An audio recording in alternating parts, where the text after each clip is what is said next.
တီးပါကွာအဲ့ဒါမင်းငါပြေးခိုင်းတဲ့ဒုတိယစံပွဲအောင်ပါဒီ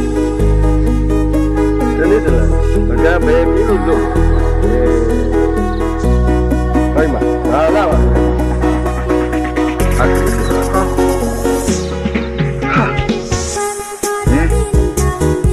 တို့ဆွဲကောင်းတယ်မပြောဒရမ်းနဲ့ကိုကျွေးလို့လာမင်းစွန့်ရ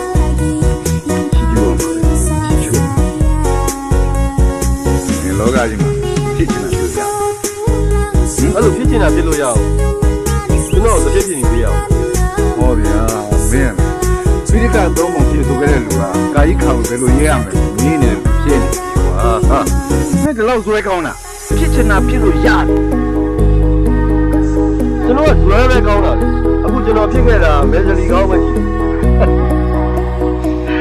မင်းကမဲစလီကောင်းပဲဖြစ်ခဲ့တယ်ဟာမင်းရဲ့ဇွဲဟာမင်းရဲ့ခန္ဓာကိုယ်မှာမင်းရဲ့အသီးထဲမှာဆွဲကပ်အဲ့ဒီဇွဲဆိုတဲ့ရာမင်းရဲ့ပြောင်းမှန်းချက်ဦးတည်နေတာဖြစ်ဒီတော့မင်းဖြစ်ချင်တာတွေဖြစ်ဖို့မင်းတတိယဖြစ်ဖို့လည်းဆုံးရာခိုင်နှုန်း90